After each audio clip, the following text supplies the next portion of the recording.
Okay. Ready.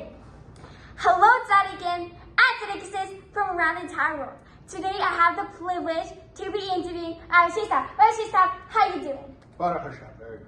So happy to hear. Okay, can you tell me exactly how in the world did you become a public speaker? How did I become a public speaker?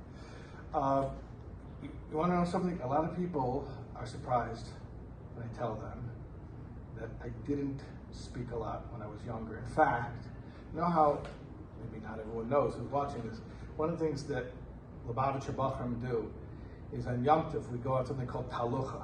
You march to another shul all over New York City. We go to different shuls, and then one of the group gets to speak. And I remember when I would go on Talucha with my friends, I was never the one who would speak. Yep. But the first time I ever spoke, I'll tell you the first time I ever spoke in public. That's it. We went on Talucha, and I was not supposed to be the speaker. We walked from 770 to Bensonhurst. Okay. And we went to a show in Bensonhurst, and we got there, and we found out that it was all Russians, and they didn't speak English, Oh no. and none of us spoke Russian. But these old Russians, they spoke Yiddish. So they said if somebody could speak Yiddish, then we could still speak. So I said, I think I could do it. I could speak in Yiddish. So my first public speaking engagement was Talucha in Bensonhurst in Yiddish. Wow. Like, did you ever feel that you could be a public speaker, or just that time immediately you started had the inspiration to continue more because you started that first time? You're like, you know what, that was a good job, maybe I should continue. Or it was like when you were little, you were felt like you had the courage to speak up. I definitely have the courage before. You know what I learned from that? What did you learn from that? I learned that if you're put in a situation where you have to speak, then the words will go through you.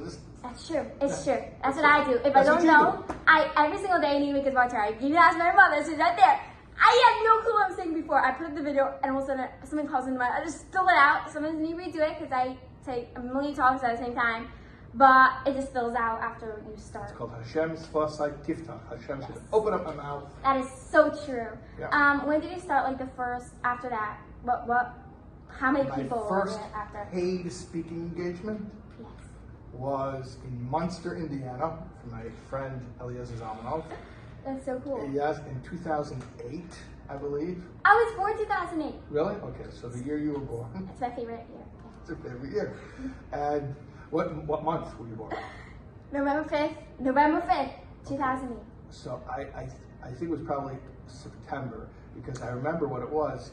It was before Rosh Hashanah. It was a week before Rosh Hashanah in 2008. So it was probably September. And it was, I've been speaking longer than you've been alive. Yeah, that was my first paid speaking engagement. I'm so little. I got gas money and $100. That was my Wow. honorarium. So then, this year, what was the most coolest experience you had? Most coolest experience I had. And not even cool, inspirational, where you felt after that, you're like, whoa, I just did that. That's awesome. Oh, I was impressed with myself? Yeah, impressed with yourself. Here, it's elevate yourself first. That's the point. That's the theme here? Yeah.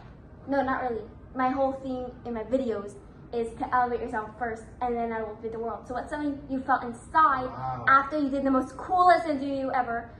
What was your feelings towards that after? Because usually when I finish a phone call with a cool person or anything, I talk about it. I was like, I just did that. That is awesome.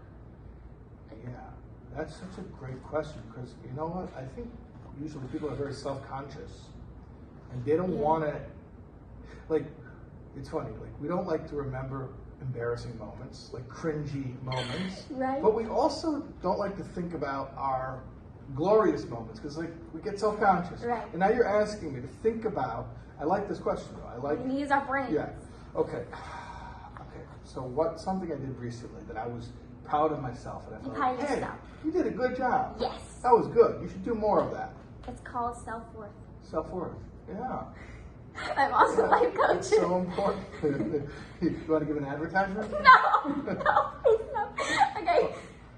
Self-worth. Yeah, self-worth is important. So I don't know. I just came out right now. I mean, we're sitting here. What's this called? Woodcliff Lake, New Jersey. I had really no say. What's happening? This is the Chabad on campus shluchos, kinus hashluchos. I was here 2 weeks ago for the Chabad on campus kinus hashluchim. This is Chabad on campus kinus hashluchos. You're here also with the program. I am. Yes, and are you on campus? Basis of, like, if you're telling somebody that they should love themselves, what's that based on? Who said? What's it? What's? You could tell after a person's like going through a hard time. That's usually. No, but when you're trying to convince somebody that they are worthy of love, how do you convince them that they're worthy? Actually, I hate camp. I'll tell you. I hate camp. I am against camp. I refuse to go to camp. Which is why you're not in camp now, and you're here at the Chabad. No.